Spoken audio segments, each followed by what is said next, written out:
Welcome back to the Get Unstuck and On Target podcast.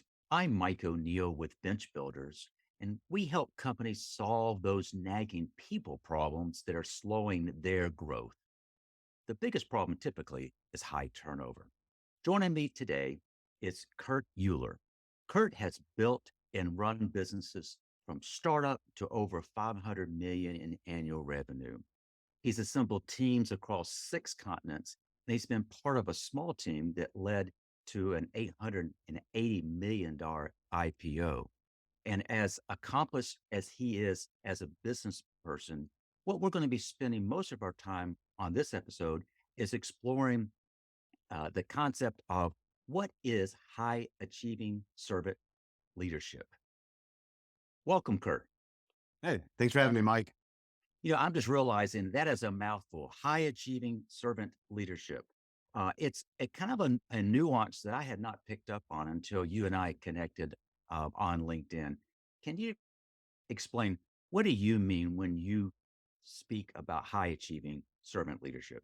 Yeah, happy to. There's a fair number of books about servant leadership. The modern term was really coined in the 70s, but the most of the books that come out, I can't recommend to a business person because they Mhm. talk about how to, serve your customers, but serve your employees and how do you grow your business is they don't actually talk about their growing the business. They talk about how you interact with other people, and often they take that from a faith approach. And while I am a man of faith myself, and I see value in those books as a business person, I want to hand a book to somebody that says, look, you're trying to grow a business, this is the best way. And so for me, I've really come and nuanced it to your point about combining high achieving servant leadership. So we can start right away. Whether you come to this business model and whether you come to leading companies and growing people this way from a faith perspective, or you come from a completely secular, you just want to make money perspective. In my experience, the best way to do that is by showing up every day. And I'm looking at how do I serve the people that work for me? I can't interact with all of my customers. And so we hire people to do that. And so the best thing that I can do is to show up for Tiffany and Scott and others and see how can I help them grow as individuals? How can I acknowledge their personal lives? How can I help them overcome the problems they're trying to solve in their own jobs and hope that they're doing the same things all the way down through the tree for those that are actually out and interacting. So it's really an approach of growing a business based on looking at who's nearest to you that you have the most impact and how can you serve them in their day-to-day lives. So, can we break that down a little bit? How can you serve them in their day to day lives? That sounds as if that applies not just to perhaps a business setting, but even beyond. I think it does. I mean, when my wife and I got married, she commented, one of the mentors that she had growing up commented about the best marriage was two people that were trying to outserve each other. And Mm. so I like that approach. You hear people talk about a marriage is 50-50, and we're like, no, it's 100% of both of you. And so, but from a work, so it applies to work, it applies to friendships. I'm a little tired today because I was up rather late last night talking to a friend. He's going through a very difficult time. And he needed somebody to not so much give advice, but just to hear where he was at. And that's what I could do to serve him at that time. I want to come back to that in just a moment. Let's pick up on this high achieving. We're marrying this notion of high achieving and servant leadership. And in this case, we're talking about maybe more kind of in a business setting. When you use that term high achieving, what does that mean to you? Well, for me, I think, there's nothing wrong with a lifestyle business that provides for you, your family, and those that work for you. But I think most business owners are looking for growth. And so I'm on my second hyper growth company. And what I mean is companies that are growing, 50x, 100x year over year. Mm. Uh, I'm working for yet another $1 billion company in revenue right now. And so we all want to get there, but the same things I do to do that are the same things I would do to take a $5 million, family owned business and make it an $8 million family owned business. And so how do you unlock that growth? For me, it's both growth from a monetary perspective, but also from a personnel perspective. Tiffany and my team, I mentioned the name earlier. She is a complete all-star. She was a sole performer years ago. She is she has been able to grow through her career because She's helped, as part of a process, we've identified what she's really good at and enjoy. And we've chosen to invest in helping her develop those skills. So now she's managing a team and actually runs a full P&L unto herself. And so from a high achieving perspective, I'm looking at not just how do I serve them today, but looking at where they'd like to go and where the company might like that person to go and say, hey, maybe the best choice for me to invest in that person today and to serve them today is to actually go find a training program for them, a course or another mentor to help get them to where they're at. Cause that's not always me then in that case. And so from a serving perspective, I'm looking at how do I help that person grow to become more of who they are. So in the working setting, if you're leading a customer success team, how can I help you be the best customer success manager, director that you possibly could be? And so not everybody has the ability to go out and find mentors or peers themselves to help them grow in their skill set. Well, sometimes that's a role of somebody like you or me to say, well, if that's what your role is, can I go, let me go through my network and find two or three people that might want to pull up alongside of you and have kind of that mentoring relationship. So I'm always thinking about the high achieving is it is dollars at the end of the day. I mean, cash flow and revenue is the blood flow for a business. And too many business owners, they they don't realize that. They forget that part of it somewhere because they get so attached to their employees. And I love that. But at the end of the day, if you want to provide for your family, if you want to serve them well, you need to have a stable company. So you're thinking through how do I continue this to able to grow if I would like it to do that. You just mentioned that you can serve your employees well by growing your company. I introduced this podcast as the thing that I get a chance to work with is with companies that are growing, but they're getting slowed down. Oftentimes those slowdowns are people issues. And the name of my business is Bench Builders. And so whereas I'm very much driven to try to help them improve their top line, growing their business usually centers around growing the capability of their leadership, the bench strength, ish, as you will.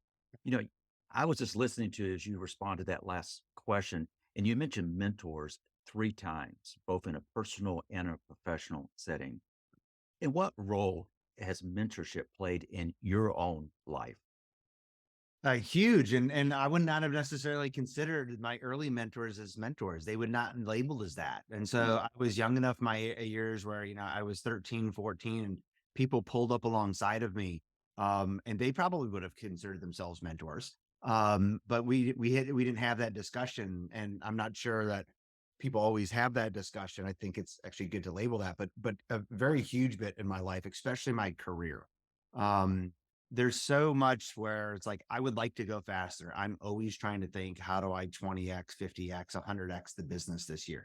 Can't always achieve it, but but we're trying to think about how do we solve major problems like that.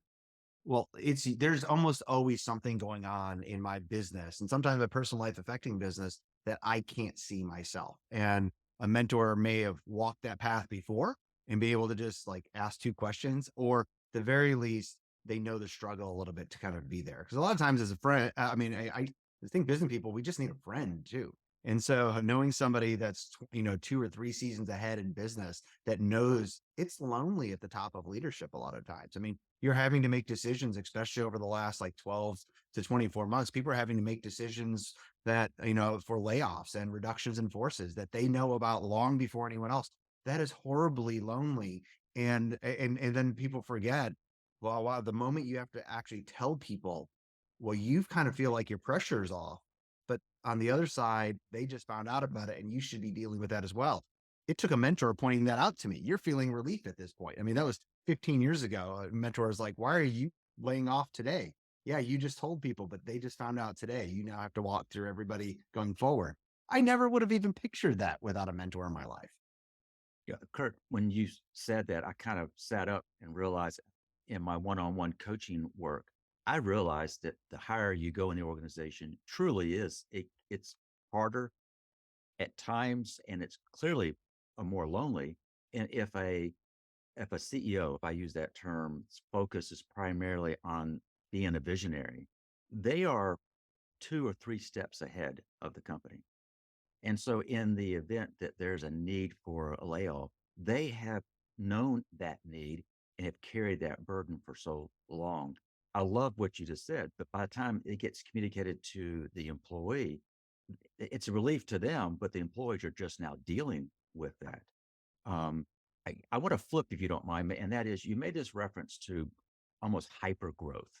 Yep. And I'd love to kind of get your idea on this. Most of the clients that I work with are trying to grow. They're trying to grow their top line, they're trying to improve their bottom line. But I would almost describe that as more incremental. You're describing something very different than that. What is the mindset that a leader needs to have when they want to or are leading an organization that's in hyper growth mode? That's a great question. I think it is thinking about it. I mentioned big numbers. It's not a 10% growth, it's a 10x of your business type of thing. And so leaders have to be thinking about that. Heck, customer success managers need to be thinking about that. What happens if there's this massive inflow? Do our systems work? Could we have automations that work that took off all of this grunt work so that we could have, and if you did that, even if things don't grow, well, how much more time do you have to interact with people one on one and coach Mm, that? And so it is a complete mind shift of, what would happen if there was an inflection point that was reached? And instead of growing like this, we just started growing like that. That and so to do that, then you have to start going, okay, well, I mentioned like success, the same thing. You can do that in almost any group. You could do that in facilities teams where people are still in offices delivering packages. What happens if we have to start just hiring a whole bunch of people and then they have things delivered? But you start to think through things that go, okay, well, are we really customer centric? Well, it's very rare for me to come into a company that thinks that they're customer centric and then, without asking like 5 or 6 questions, realize you all are just like you're selling. You're not really caring about your customers and their day-to-day lives. And people hate hearing that, but they need to hear that when they're thinking differently. They're thinking hyper growth. When they're thinking incrementally, the CEO, that visionary CEO, is having big meetings and lunches, and they're thinking way out there. What they're often not doing is actually talking day-to-day customers. The most promising thing if somebody comes to me for executive coaching is they're running a $7 million or $70 million SaaS company. And I ask, well, why did you come to me? What are you trying to figure out? They're often trying to figure out hypergrowth. And one of the things I'm looking for is, are they humble of heart? Because otherwise they won't accept coaching. And the other thing is, I want to hear that they have been trying to talk to customers, and they're usually not doing it well, but that means that they're at least on the right path. And so what I would love for that visionary CEO is like, go start hanging out with your customers. I don't care if you're selling a $50 a month product or a $50,000 a month product. Like, do you actually know what that person's day-to-day life is outside of your product? If not, you're not going to be able to unlock a true hypergrowth. You just spoke in terms of a coaching context when people come to you, and one of the things you're looking for is, do they have a humble heart? Now, we're talking in part in the context of servant leadership. A humble heart, when I listen and hear that term, I think I know what that means. But as you're evaluating, might I be a good fit as a coach for this person? What is it that you're looking for that demonstrates they, in fact, do have a humble heart? That usually they will as part of them telling their superhero stories. I think everybody, one of kind of coaching, especially when we're coaching people to go get new jobs at the senior level, like have labeled like your 5 to 15 like Wonder Woman or Superman stories that you could pull out. But usually, what somebody will tell when I'm asking him about past inflection points, past problems, they will almost always self-identify of their own part in the problem. Mm, um, the if I hear somebody and I talk about how did they get their company to $7 million in sales, and it's basically my force of will, and I got it here through blood, sweat, and tears, that's usually not going to be the great person for me to coach. They're often not going to take advice very well or answer questions well. And so, from a humbleness of heart, like I have actually exercise I do at least once a day where I know there's 3 things I'm wrong about in my business and at least 3 things I'm wrong about in my personal life, like with mm, my wife and kids today. And there's probably more, but I can guarantee there's at least three in each of those categories. Because when I look back over time and I look back over every position I've had, there's always something that comes up like every 6 months, every 16 months, where I go, something happens and I realize a belief that I've had for the last 16 months has been wrong, Mm, completely wrong. And I didn't know it was wrong for the last 16 months.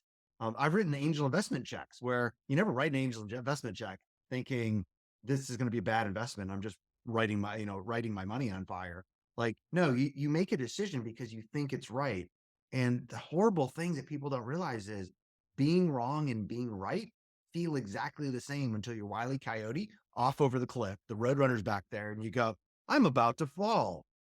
Well, so I do this thing, and it only takes a couple seconds sometimes just to kind of sit and resemble or go, what am I wrong about? What could I be wrong about right now? And so I actually asked everybody that reports to me that on an at least monthly basis, if not on a one-on-one every time I talk with them basis. What are we not paying attention to? So I want to hear that in somebody's story when they come to me. Have they already reached some of those points in their past where they go, gosh, I thought I was connected with my 14-year-old well, and this happened. I was trying to do this with my business and for years and beat my head against the wall. And then this happened and I realized there was a completely different approach than what I was taking. Okay, you're a good candidate for me at that point. You mentioned a while back in this conversation about the critical importance of not losing sight of your customers and your employees. But I thought this idea of just go hang with your customers. You think you know what they're dealing with, but just go hang with the customers. Um, in doing so, what might you learn? Other problems they're solving that may be unrelated to anything you will ever do, but you know the pressures of them that much more. Mm, You might find a good partnership there. I mean, I think the one of the best things, especially for people that are selling higher dollar or higher budget items for people, is do you know do you know every other line item on the P&L owner's plate? Like you're selling into a VP of marketing. What else are they spending money on? Have ah, you actually asked them? Because those are other decisions. And I like some people view it as, hey, that's competitive dollars for my product. Like, well, and they get scared about saying that. Like, well, no, I want to ask those questions, but I'm going to ask them conversationally because I want to know what else are you struggling with? I want mhm, to know other problems you're trying to solve. That's going to help me perhaps know like that you might identify that you're in a your business is going to start trailing off at some point because of other things that are coming up. But at the very least, you're going to start to understand other, not just the problems they're solving, the issues that they're struggling with, the hopes and dreams that they have. I mean, I've asked customers what else are they evaluating right now that's not related to me at all. And I found out that customers were thinking about changing states for their headquarters. mm, And I'm like, oh my gosh, like what kind of like the empathy comes out of that point is like, that's a really big decision. Like, and then you find out behind, well, I'm thinking about doing that because I have this, multi-million dollar, small business and I could run anywhere. And I have an elderly aging parent that I'm moving for that.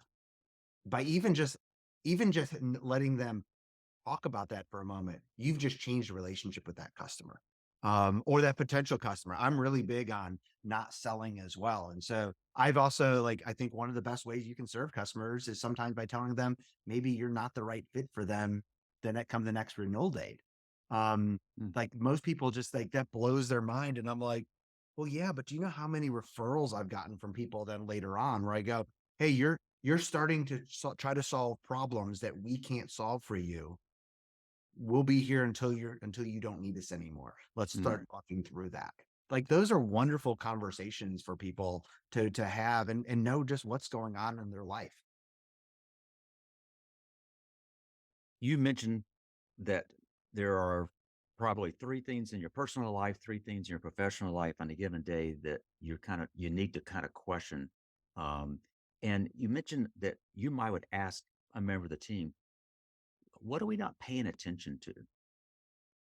I thought that was very insightful. And that is, you may get wrapped up in your own little world, but by asking either your own team member, in example you just gave, and asking a client or a potential client, something that might not be directly related to what is it you are selling, a product or service.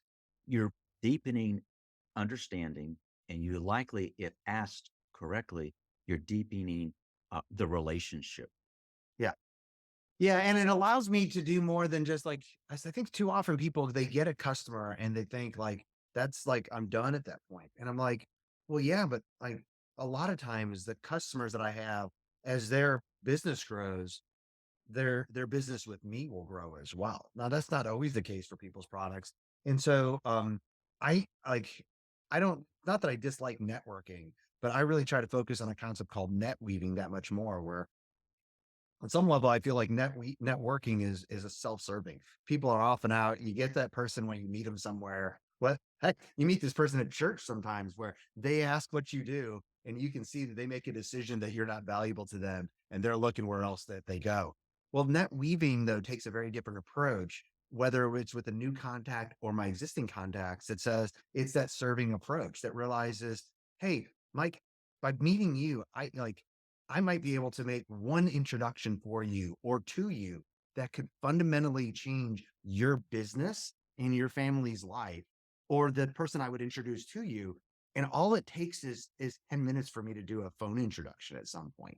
And so by asking my customers what else is going on in their life, I might be able, or in their business, I may be able to be like, oh my gosh, like you're having an issue in this case, you're having an issue with that middle layer, the people that report to you. How do you scale through that? Like, and you're struggling with, can I introduce you to Mike? Like, this is what he does. And just by making that one connection, which is unrelated to my product, that could change one of my customers' complete trajectories of their business. And so by asking those questions, like you refined all these ways to add value that one are very helpful to customers. Man, if you make a call like that, that nobody does that nowadays, those clients will not leave you for anything. They will call you up when there's a bad experience and you have somebody in customer success that yells at them because they had a bad day. They'll call you and go, hey, this is not like that person. Like, what's going, like, you need to know as opposed to just cancel. Like, that's the relationship I'd like to have with my customers. Or this is episode 129. I have not heard up to this point the term net weaving. And I think it perfectly illustrates this servant leadership and high achieving servant leadership. And that is weaving. That's a powerful image. Yeah. And that is you're connecting people but to perhaps add to that fabric of relationships. And what what I'm hearing you describe is that you can do that in a way that's fully transparent, not self-serving.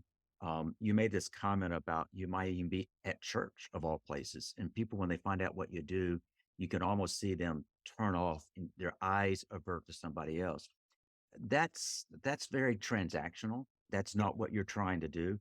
I've been very, very fortunate, and that is, if it wasn't for referrals, Right. though I do the podcast because I love meeting bright people like you and learning from Kurt in the process. Fortunately, thousands of people have gone and downloaded episodes. That's very gratifying, but I can't necessarily attribute my podcast to business per se, but it's relationship building. And I'm really intrigued by how you said that and the way you said that. In keeping with this theme of servant leadership and high achieving leadership, can you share an example where either maybe you or a client got stuck? And what did it take to get unstuck? Yeah, I mean, I'm sure if I went back, I could come up with a ton of them. I mean, I think about just over the last, like couple of businesses, like where I tend to get stuck more than anything is when I hire somebody who is highly skilled in a leadership role Hmm. and I hire them and I almost is like, you've got it. And I step aside and let him or her kind of run their area rather than take the time. And so I brought in somebody who's very skilled in the area that I put them in. And I didn't disappear. I mean, we had one-on-ones, but like, um, I just assumed they had this like high achieving servant leadership bit down. And Yeah. so they spoke kind of the right wording. And the numbers were not going up the way that I wanted. I started hearing things from a culture perspective that was not the relationships I want, or when people show up to work. And when I started asking some questions, I realized, wow, like hugely talented, still a wonderful person, but really they were a hierarchical leader. They led by authority, not by pulling up alongside of their team. And saying, well, let me show you how to do that, Mike. Let's do this. Let's do that. Let's work together on this thing that would normally be your job for the next day or 2 days, and do that together. We coach you through that. And I realized, like, well, one, they weren't doing that. And it was causing, like I said, or my numbers weren't growing, especially not the way that they should have been growing. And so, well, when I reflected, I realized I hadn't done what I was asking him to do. And so I started pulling up alongside of him. I kind of called out where it was, my own issue in it. And it was like, we need to start spending a lot more time together. So instead of, like, weekly check-ins, we're going to be doing daily working sessions together. Mm. And it's not, but not as a punishment, but as an opportunity to be like, you're leading differently than how I would lead. And so that doesn't mesh when we're working on the teams. Let's go try doing this together. And so from getting an unstuck perspective, what, I was stuck for 6 to 9 months. Like, I started to sense it, but I just didn't approach the healthy confrontation. We probably got unstuck in 4 to 5 weeks just by doing that. Mm. And so too often I find where I realize there's a gut that I have where I'm stuck on something, and I don't want to take that healthy confrontation. And so it builds up and it starts feeling more confrontational then. And so usually at this point, the moment I start getting feeling like that, I write down the date that I have a feeling so that I can come back to it. Like, next time I have the feeling, I check and see it's been 3 weeks since I had that feeling with Mike. It's not been 3 days, because, well, our brains will lie to ourselves. And so that's my trick for getting unstuck at this point, is when I start to sense that things are going off in the business, I start documenting that from a dating perspective so that I can't lie to myself about, hey, this really hasn't been going on that long. No, it's been 273 days, and that's way too long. Let's go deal with it. You mentioned that you brought in a very capable person, but you kind of got this sense that it's not going the way you would expect. And by noting when you got that first sense, it's a way to kind of keep you um, accountable for the role that you should play. And that is not just walk away, but you use the term come alongside. Right. Do you find high performing leaders, do they resent this come alongside? And if they potentially do, how do you overcome that potential resentment? You don't always overcome it. And so I'll hire for that a lot of times, or attempt to hire for it. I mean, I think we all believe we're much better at hiring than we actually are. So I have no problem with the cutoff on the other side that says this just isn't a great relationship for it. Let's go help you find something else. Um, but I think it matters very much in the approach. And so I mean, you've been on the people side developing leaders, and it's like, we could probably all say communication is the biggest issue everybody has. How do you talk to each other, and how does the team gel? Um, so if when I notice that, like, I'm a huge proponent of a concept called Berkman. And so I could either go to the team and be like, hey, you two or three people are having issues, or maybe I don't call them out specifically. I go, hey, we're now doing Berkman training, and it's a problem, and here's how we're going to solve it.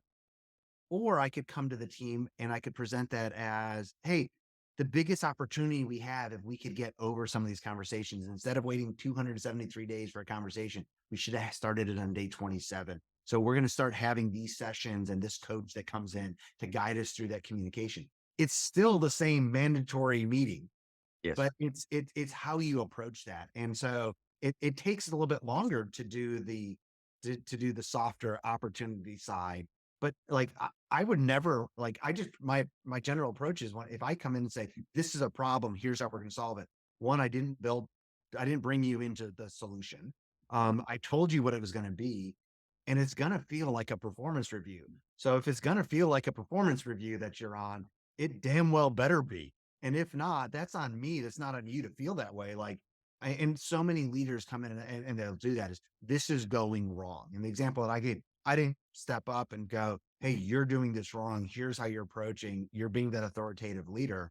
I ask questions to get there. Now sometimes people don't, especially authoritative leaders, don't like Hmm. questions.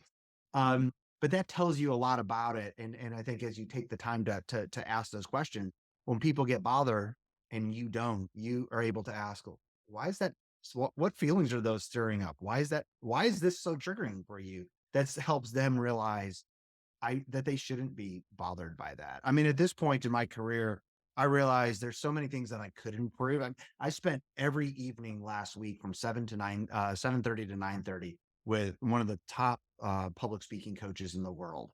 Mm. Um, and at this point, am so floored at the things that I didn't know in how I present myself, especially when giving keynotes. Well, like Vin could pop up at any point and say, "Kurt, here's what you're doing completely wrong." He wouldn't have to open it up, but he would never do that.